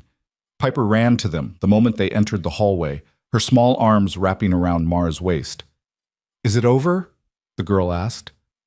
Not yet, Mara said, stroking her hair. Soon. They returned to the hotel to wait. Hours crawled by. Cole paced the room like a caged animal, while Mara sat by the window, holding Piper in her lap, her face drawn and pale. At 4 p.m, a messenger arrived with a sealed envelope. Crane opened it, read it, and closed his eyes briefly. We won, he said. Mara's breath left her in a rush. What? Judge Whitmore ruled in your favor. Custody remains with you. Eleanor's petition is denied. And there's more. He's ordered an investigation into the attacks. Eleanor's being detained for questioning. Mara stood, swaying slightly. Cole caught her, and she turned into his arms, sobbing. It's over, she whispered. It's really over. Cole held her tight, his own eyes burning. Yeah, it is. Piper looked up at them both, her face solemn. Can we go home now? Cole crouched down, meeting her eyes. Yes, sweetheart. We can go home. But home would have to wait. That night, as they prepared to leave Redstone, a man appeared at their hotel room door. He was young, nervous, and wore the uniform of the local police. Mr. Ransom, Mrs. Ransom, he said, I need you to come with me. There's been an incident. Cole's hand went to his gun. What kind of incident? Your daughter's been taken. The world stopped. Mara's scream tore through the hallway. Cole caught her as her knees buckled, his own heart shattering into 1,000 pieces. Where? Cole said, his voice deadly calm. Where is she? The officer swallowed hard. We think Mrs. Hastings took her. A witness saw a woman matching her description leaving the Grandview Hotel with a child an hour ago. They're heading east. Cole was moving before the officer finished speaking. He grabbed his coat, his gun, and looked at Mara. Stay here, he said. Like hell. Mara's face was white, but her voice was steel. That's my daughter. Mara, I'm coming. Cole saw the resolve in her eyes and knew better than to argue. He looked at the officer. Get us horses. Now.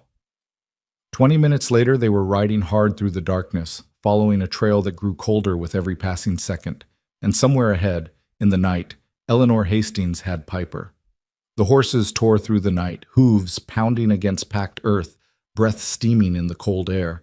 Cole rode like a man possessed, his body low over the gelding's neck, every muscle coiled with fury and fear. Mara matched him stride for stride, her face set in grim determination, her hands white-knuckled on the reins. Marshal Grady and 2 deputies rode with them, following the eastern road out of Redstone.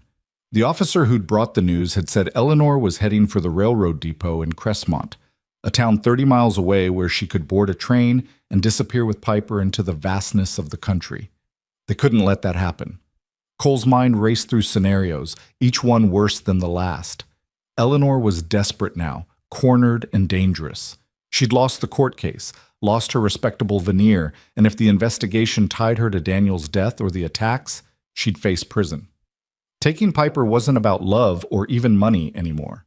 It was about control, about winning, about making sure Mara suffered. How far to Cressmont? Mara shouted over the wind. 20 miles, Grady called back. Maybe less. Train doesn't leave until midnight. We've got time.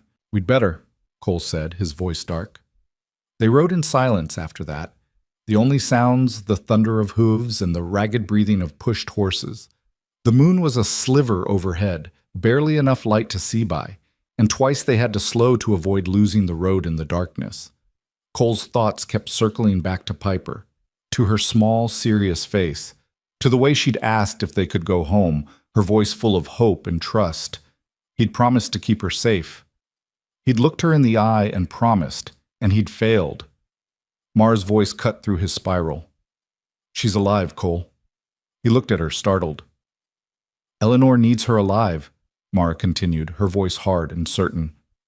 For leverage, for the trust, for whatever twisted plan she's concocted, Piper's alive, and we're going to get her back. Cole wanted to believe her, needed to, but the darkness in him, the part that had seen too much death, too much cruelty, whispered that alive didn't mean unharmed, that Eleanor Hastings was capable of things even he couldn't imagine. When we find her, Cole said quietly, I need you to let me handle it. Mara's jaw set. She's my daughter. I know, but if this goes bad, if Eleanor's got men with her, if she's armed, I can't be worrying about you and Piper both. I need you to trust me. Mara stared at him for a long moment, the wind whipping her hair across her face. Then she nodded, once, sharp. I trust you. But Cole, if she's hurt Piper, then there won't be enough of her left to stand trial, Cole said, and meant every word. They reached Crestmont just before 11, the horses lathered and blowing hard. The town was small, barely more than a main street and a scattering of buildings clustered around the railroad depot. Lamplight spilled from a few windows, but most of the town was dark, asleep, or indifferent to whatever dramas played out in the night. The depot sat at the far end of the street, a squat wooden building with a platform and a water tower. A single train waited on the tracks, steam hissing from its engine, a few passengers visible through the lit windows of the cars. Grady reined in, his hand raised. "Hold! We don't go charging in blind." "The hell we don't," Cole said, already dismounting. Grady grabbed his arm. "Listen to me. If Eleanor's in there and we spook her, she could run. Or worse, she could use the child as a shield. We need to be smart about this."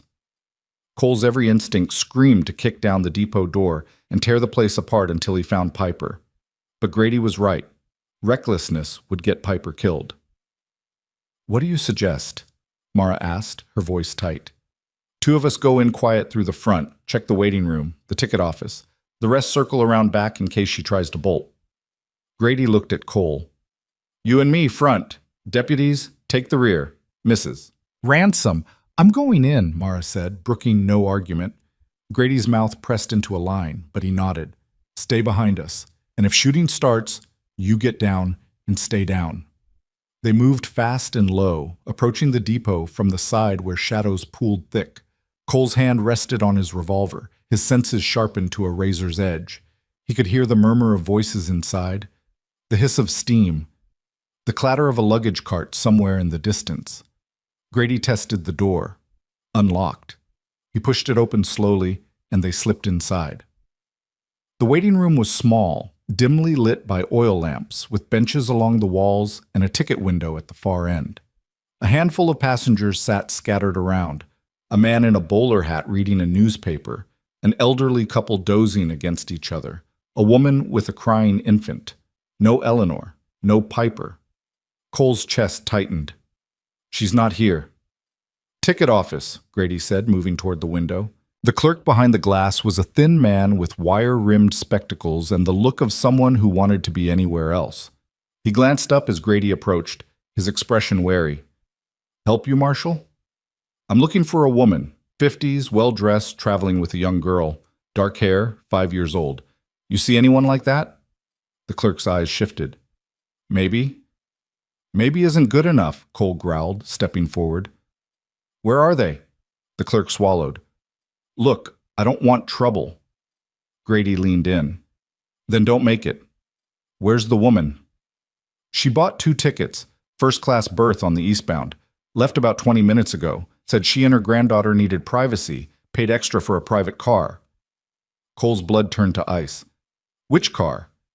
"Third from the engine, but listen, train leaves in 10 minutes. You can't just—" Cole was already moving. He crossed the waiting room in 3 strides and hit the platform at a run, Mara and Grady right behind him. The train stretched ahead of them, a dark metal serpent hissing steam into the night. Third car from the engine. Cole counted as he ran, 1, 2, 3, and grabbed the railing, hauling himself up. The corridor inside was narrow, lit by dim electric bulbs, doors on either side leading to private berths. Cole moved fast and silent, checking each one. Empty. Empty.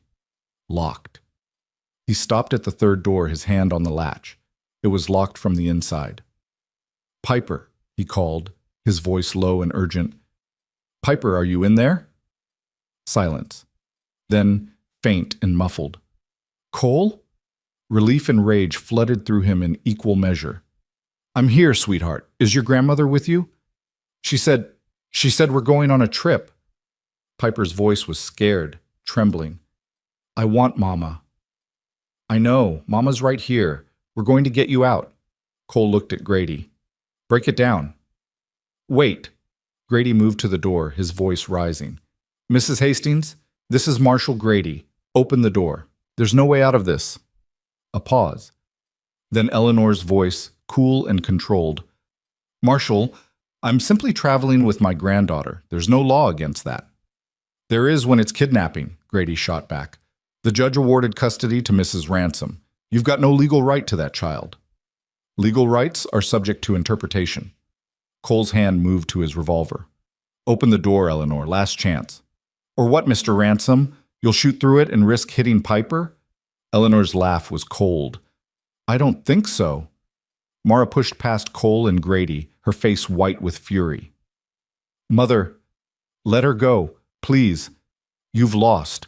The court ruled against you. The police are investigating you. Taking Piper won't change any of that.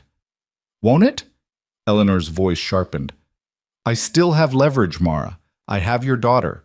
And unless you want her to disappear into a world you'll never reach, you'll do exactly as I say. What do you want? Mara's voice broke. The trust. Signed over to me, legally, witnessed and notarized. You do that, and I'll consider returning Piper. Cole's jaw clenched. You're lying. You'll take the money and run with her anyway. Perhaps, but do you really want to take that chance? Grady's hand moved to his gun. Mrs. Hastings, step away from the door. You're under arrest for kidnapping, conspiracy, and suspicion of... The train whistle screamed. The car lurched forward. Cole swore and grabbed the railing as the train began to move. Slowly at first, then faster. Through the window, he saw the platform sliding away, the depot receding into the darkness. She bribed the engineer, Grady said, his face grim. She's making a run for it. Cole didn't hesitate. He stepped back, raised his boot, and slammed it into the door. The wood cracked, but held.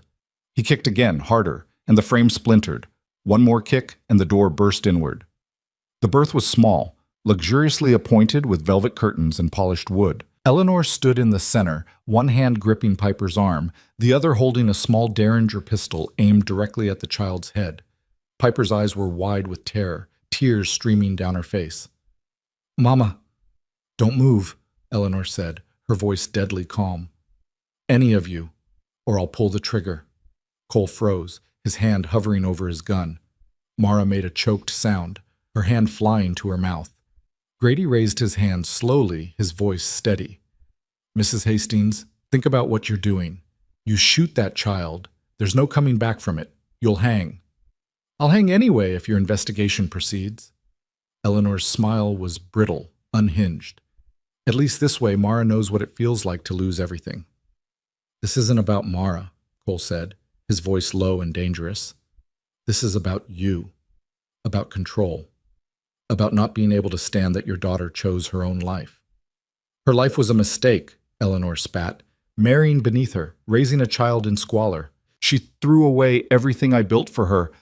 You built nothing for me, Mara said, her voice shaking with rage. You built a prison, and when I chose freedom, you disowned me. You don't get to come back now and pretend you care. Eleanor's hand tightened on the gun. I cared enough to find out about the trust, to make sure Piper would have opportunities. You cared about the money, Cole cut in. That's all you've ever cared about. And now you're holding a gun to a 5-year-old's head because you can't accept that you lost. I haven't lost. Eleanor's eyes glittered. Not yet. The train was picking up speed now, the wheels clacking faster, the countryside blurring past the windows. Cole's mind raced. The berth was small, barely 10 feet across. Eleanor had her back to the far wall, Piper in front of her as a shield. If Cole drew, if he tried to shoot, the margin for error was razor thin. One flinch, one miscalculation, and Piper would die. But if he didn't act, Eleanor would disappear with her. And Cole had seen enough desperation to know that cornered animals did unpredictable things. He met Piper's eyes. The girl was terrified, but she was watching him with that same solemn focus she'd had the day he found her in the basin. Waiting, trusting. Cole made his choice. Eleanor, he said, his voice dropping to something almost conversational. You're right, you haven't lost yet, because you've still got one card to play. Eleanor's eyes narrowed. What card? Me. Cole slowly raised his hands, palms out. Let Piper go. Take me instead. Cole, no, Mara started, but Cole silenced her with a look. I'm worth more to you than a child, Cole continued. I've got money, land, connections. You want leverage? You want something to negotiate with? Take me. Eleanor studied him, calculating. Why would you do that? Because she's 5 years old, and I'm not. Cole took a slow step forward. Let her go to her mother. Keep the gun on me. When we reach the next station, you let me off with you. Mara and the marshal stay on the train. You get time to run, to disappear, to do whatever you need to do. And you expect me to believe you'll just go quietly? I expect you to believe I'd die before I let you hurt that child. Cole's voice was flat, absolute. So yeah, I'll go quietly. But only if Piper walks out of here unharmed. For a long, agonizing moment, Eleanor said nothing. Then she shoved Piper forward. The girl stumbled, and Mara lunged, catching her, pulling her into a fierce embrace. Piper buried her face in her mother's shoulder, sobbing. Eleanor's gun swung to Cole. Come here. Cole moved slowly, his hand still raised. He crossed the small space and stopped 2 feet from Eleanor, close enough to see the desperation in her eyes, the way her hand trembled just slightly on the derringer. Good, Eleanor said. Now, Cole struck. His hand shot out faster than thought, clamping around Eleanor's wrist and twisting hard. The derringer fired, the shot deafening in the small space, the bullet burying itself in the ceiling. Cole wrenched the gun free and threw Eleanor against the wall in one fluid motion. She hit hard and crumpled, gasping. Grady was on her in seconds, flipping her onto her stomach and snapping handcuffs around her wrists. Eleanor Hastings, you're under arrest! Eleanor's scream cut him off, wild, incoherent, the sound of something breaking. She thrashed against Grady's hold, her face contorted with rage and madness. You've ruined everything, everything! That money was mine, mine! It was never yours, Mara said quietly. Eleanor's eyes locked on her daughter, venomous and hateful. You'll regret this. I'll make sure... You'll make sure of nothing, Grady said, hauling her to her feet. You're done. Cole crossed to Mara and Piper, his hands shaking now that the adrenaline was fading. Mara looked up at him, tears streaming down her face, and reached for him with one hand while the other stayed wrapped around her daughter. Cole took her hand and sank to his knees, pulling them both into his arms. It's over, he whispered into Mara's hair. It's really over. Mara sobbed against his shoulder, her whole body shaking. Piper clung to both of them, her small voice muffled but fierce. I knew you'd come. I knew it. The train slowed as they approached the next station, a tiny outpost barely more than a platform in a water tower. Grady hauled Eleanor off the train, the deputies taking custody of her, and the three of them, Cole, Mara, and Piper, stood on the platform watching as the law took Eleanor Hastings away. She didn't look back. They returned to Redstone the next morning, exhausted and hollowed out but intact. Judge Whitmore met them at his chambers, his expression grave. I've reviewed the events of last night, he said, and I've made my final ruling. Custody of Piper Vale remains permanently with Mara Ransom. Eleanor Hastings will face criminal charges for kidnapping, attempted murder, and conspiracy. The investigation into Daniel Vale's death has been reopened, and evidence suggests Mrs. Hastings may have had involvement. Mara's breath shuddered out. What about the trust? That's up to you, the judge said. You can claim it for Piper. You can sign it away. The choice is yours. Mara looked at Cole.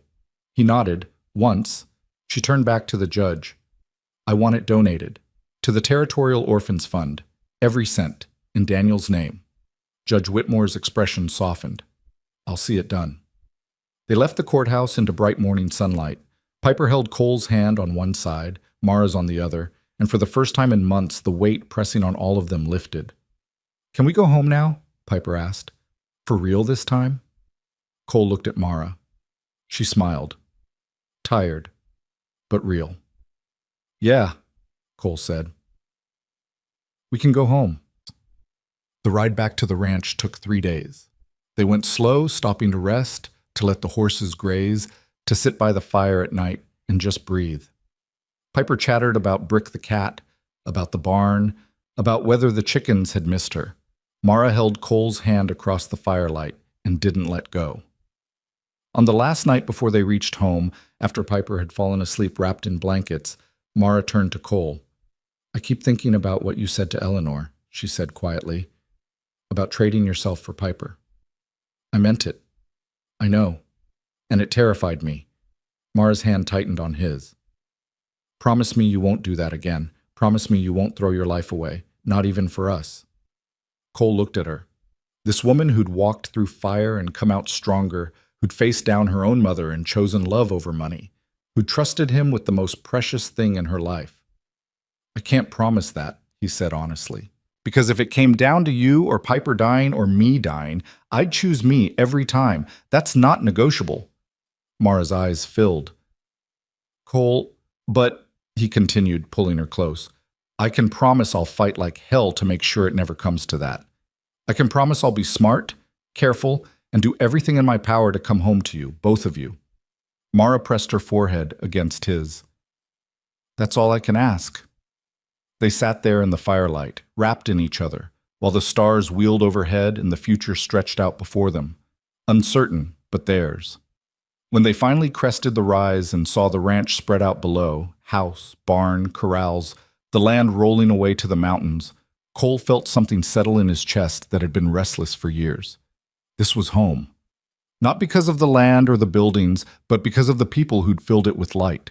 Piper let out a whoop and urged her pony forward, racing down the slope toward the barn where Brick would be waiting. Mara laughed, the sound bright and free, and followed at a canter. Cole sat for a moment longer, watching them. Then he touched his heels to the gelding's sides and rode down to meet them. The house welcomed them back with the smell of dust and wood smoke and the faint scent of lavender from the sachets Sarah had made years ago. Cole built a fire in the stove while Mara unpacked. Piper found Brick curled up in the hayloft and carried him inside, the cat purring so loud it sounded like a small engine. That night, they sat together at the kitchen table, the three of them and one orange cat, eating beans and cornbread and fresh bread Mara had baked that afternoon. Piper told a rambling story about a dream she'd had where Brick could talk and had opinions about chickens. Mara laughed until tears ran down her face. Cole just watched them both, his heart so full it ached. Later, after Piper had been tucked into bed and Brick had claimed his spot at her feet, Cole and Mara stood on the porch watching the sun set behind the mountains. "Do you think she'll be all right?" Mara asked. "After everything?" "I think she's stronger than both of us put together," Cole said. "But yeah, she'll be all right. We'll make sure of it." Mara leaned against him, her head on his shoulder. "What about you? Are you all right?" Cole thought about the question, about the darkness he'd carried for so long, the violence and the guilt and the fear that he'd never be more than the sum of his worst actions. He thought about the moment he'd pulled the trigger to save Mara and Piper, the moment he'd offered himself in Piper's place, the moment he'd wrenched the gun from Eleanor's hand. He'd done what needed doing, and he'd do it again. But he'd also built a fire for his family, held his wife while she cried, promised a little girl she was safe. Maybe that was enough. "Yeah," he said finally, "I think I am." Mara turned in his arms, her hands coming up to frame his face. "I love you, Cole Ransom. I loved you when you were covered in dust and trying to save a dying woman. I loved you when you married me to keep us safe. I loved you when you stood between us and my mother with nothing but your bare hands." Her voice broke. "And I love you now, standing here with me, choosing this life every single day." Cole's throat closed. He pulled her close, kissing her with everything he had, gratitude and wonder and a love so fierce it burned. When they finally broke apart, both breathing hard, Mara smiled. "Come to bed," she said simply, and Cole did. That night, for the first time since they'd married, they came together not as strangers bound by necessity, but as husband and wife in truth. Mara's touch was gentle and reverent, tracing the scars on his chest, his arms, his hands. Cole worshipped her in return, every mark, every line, every part of her that had carried her through hell and brought her to him. They loved each other slow and careful, learning the shape and feel of bodies long denied, finding joy in the closeness, in the trust, in the simple miracle of being alive and together. Afterward, they lay tangled in the sheets, Mara's head on Cole's chest, his hand stroking her hair. "This is real," Mara whispered. "Isn't it? Not just the marriage on paper, all of it." "Yeah," Cole said, his voice rough with emotion. "It's real." "Good." Mara's arm tightened around him. "Because I'm not letting you go." "Good," Cole echoed, "because I'm not going anywhere." They fell asleep like that, wrapped around each other, hearts beating in tandem, two people who'd been broken finding themselves whole. The weeks that followed settled into a rhythm. Cole worked the ranch, fixing fence, moving cattle, preparing for winter. Mara threw herself into making the house a home, sewing curtains, planting a garden, teaching Piper to read from the worn book she'd brought from Millerton. Piper thrived, her laughter ringing through the house, her nightmares growing less frequent. Letters came from Elias Crane. Eleanor Hastings had been formally charged with kidnapping and conspiracy. The investigation into Daniel Vale's death had uncovered a connection between Eleanor's lawyer and the men who'd killed him. She would stand trial in the spring. Mara read the letter once, then burned it in the stove. "I'm done with her," she said simply. "She doesn't get any more of my time." Cole understood. Some ghosts you had to exorcise, others you just had to stop feeding. In early November, the first snow fell. Piper dragged Cole and Mara outside to build a snowman, Brick watching from the porch with feline disdain. They worked together, rolling snow into balls, finding stones for eyes and a carrot for a nose. When they finished, Piper stepped back, surveyed their work, and declared it perfect. That night, as they sat by the fire, Piper climbed into Cole's lap. "Can I ask you something?" she said. "Always." "Are you my papa now, for real?" Cole's heart clenched. He looked at Mara, who nodded, her eyes bright. "If you want me to be," Cole said carefully. Piper considered this with her usual gravity. "I think I do, because my first papa is gone, and you're here, and you saved us, and you make Mama happy." She paused. "And you let Brick sleep inside." Cole's laugh came out choked. "Those are good reasons." "So can I call you Papa?" Cole pulled her close, his voice rough.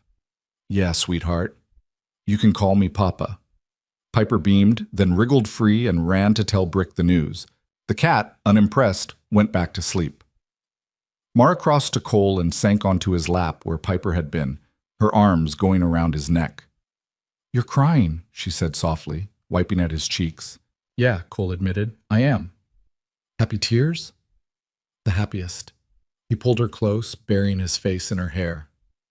"I never thought I'd have this again, a family, a home, someone who—" His voice broke.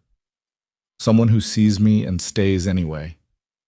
"I'm not going anywhere," Mara said, echoing his words from weeks ago. "You're stuck with me, Cole Ransom, for better or worse." "Mostly better," Cole said. "Mostly," Mara agreed, and kissed him. Outside, the snow fell soft and steady, blanketing the ranch in white. Inside, the fire burned warm, the lamp glowed gold, and three people who'd been lost found themselves found. Winter deepened, harsh and beautiful. Cole taught Piper to track rabbits in the snow, to read the weather in the clouds, to gentle a spooked horse with patience and soft words. Mara sewed a quilt from scraps of Sarah's old dresses and her own worn clothes, stitching their stories together in fabric and thread. They celebrated Christmas with a pine tree dragged in from the hills, strung with popcorn and paper stars Piper made herself. On Christmas morning, Piper unwrapped a carved wooden horse Cole had made in the barn late at night. She cradled it like treasure and declared it the best gift she'd ever received.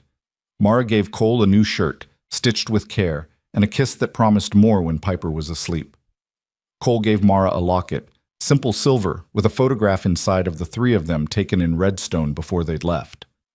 Mara cried and didn't take it off. In January, a letter came from the territorial governor's office. Eleanor Hastings had been found guilty on all charges. She'd been sentenced to 20 years in prison. She would not be eligible for parole. Mara read the letter aloud, her voice steady. When she finished, she folded it carefully and placed it in the fire. "It's over," she said. "It's over," Cole agreed. That night, they made a love with a desperation born of relief, of survival, of the knowledge that they'd fought and won and come out the other side intact. Afterward, lying in the darkness, Mara's hand found Cole's stomach.